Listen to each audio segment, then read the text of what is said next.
Hi there, my name is Chef Markus Elegino, and I'm a Baking and Pastry Arts instructor here at Moderne Culinaire Academy. And today we're going to show you a little bit of the science of ganache. And you would say, what is ganache? Ganache is basically the mixture of chocolate and heavy whipping cream. And then you mix those together and it can be used in fillings, your well-known chocolate truffles that you buy at the shop. And it's the different ratios of chocolate to cream, which allows you to have different uses for the different areas of whatever you're going to use them for in your baking. So if you come here, what we have here is the 3 general ratios that we use for your everyday ganache. We have the 1 part chocolate to 2 part cream. We have the 1 part chocolate to 1 part cream. And we have our 2 parts chocolate to 1 part cream. So for the 1 part chocolate to 2 parts cream, usually you would use that for if you're making a glaze that you want to put on top of a cake, or you want to dip some cupcakes, or you want to anything that requires a fluid type of chocolate sauce. I would recommend using the 1 to 2 proportions. Now for the 1 to 1, that's the most common ganache that you'll find that you can use for frostings on cupcakes. You want to use it for frosting on cake because it actually gets firm enough to the point where you can pipe it, you can use it for anything that you'd like, but it can also be used melted down in some sort of dip for eclairs and for anything like that.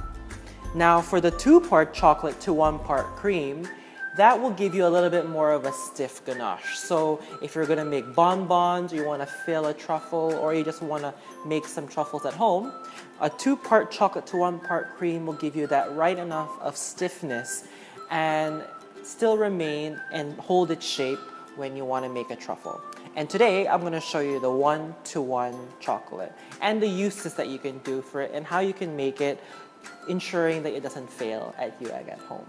So, what I'm going to take here is what I have here is 150 gram of heavy whipping cream. I'm going to put it in my saucepan.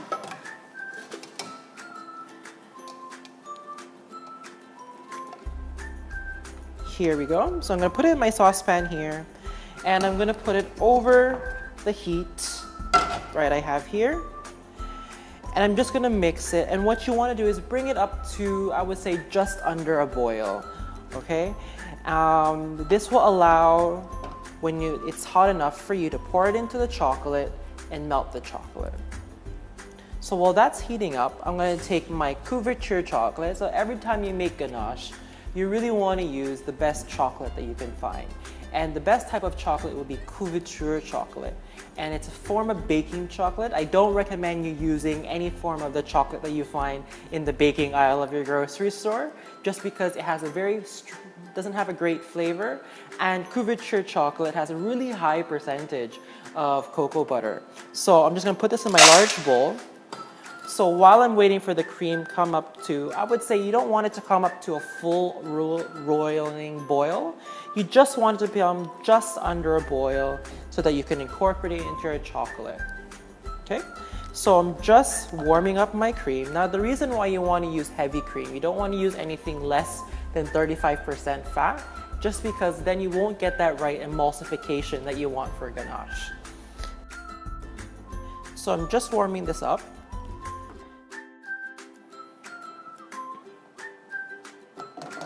Okay.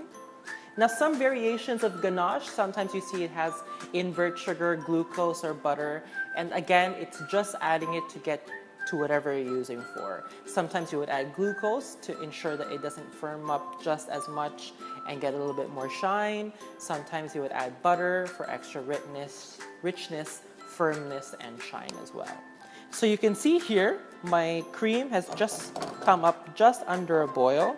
So I'm going to turn off my heat here, and I'm just going to pour in my heavy whipping cream into my chocolate. And I want to leave it in the bowl for a little bit before I start whisking, just because if I start whisking it now, then I won't get the right emulsification that I want. I want to allow the cream, the heat of the cream, to melt the chocolate a bit first. Therefore, when I start whisking it from the middle to the outside, I'll get that right emulsification, and I know that all the chocolate is fully melted so that I get a nice, smooth ganache without any granule particles. Okay? So after I've left it alone for around a minute, I'm going to start whisking. And you want to start whisking, if you can see here, from the middle of the bowl going to the outside. And the reason why I'm doing that is because, again, I want to promote the emulsification. So starting from the middle, slowly going from the outside, that will allow me to get a nice emulsification.